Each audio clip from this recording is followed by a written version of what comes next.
So just as a general rule, when you're on the side of people who are banning books, odds are you're on the wrong side. So currently, there are 11 members of the House of Representatives who are part of the LGBTQ community, and only one of them has signed on to co-sponsor HR, that's House Resolution 863. And just to give you an idea of what that is, House Resolution 863, well, according to the guy who wrote it, Representative Corey Mills of Florida, he says that the battlefield for our future of society is being fought within the classroom of American schools. This bill targets the left's efforts to sexualize children across the U.S.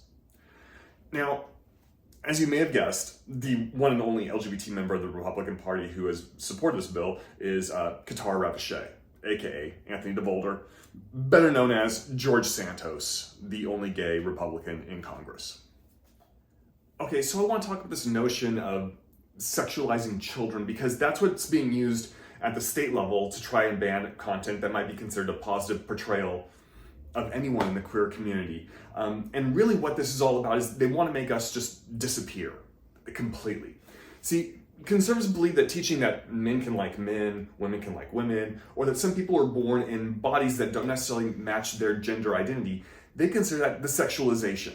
Or to put it bluntly, in some cases, they just call it straight up pornography. But the thing is, you don't see them banning books where boys fall in love with girls, or two parents who obviously had to have sex to have their children. They don't see that as sexualization. And basically every young adult novel that's out there is a love story and involves people falling in love with one another. But you can't have like two gay penguins raising a baby together. That's pornography all of a sudden. And basically what they're saying is that if you're queer, that's pornography, that's dirty, and children shouldn't see you.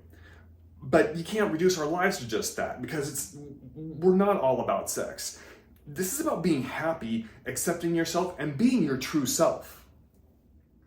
Okay, so when it comes to being your true self, I want to circle back to that lonely gay Republican in the House, George Santos.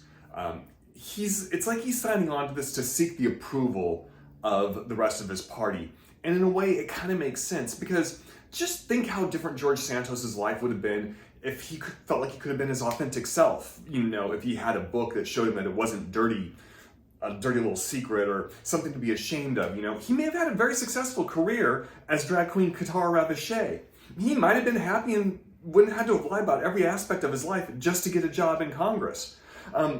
Maybe he just would have been living an honest, out and proud life. Maybe he could have just been happy.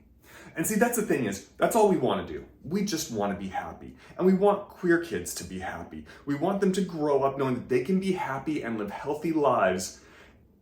And basically, we want them to live their truth. But apparently these people who are burning books, they don't want that because they can't handle the truth. And the truth is we exist.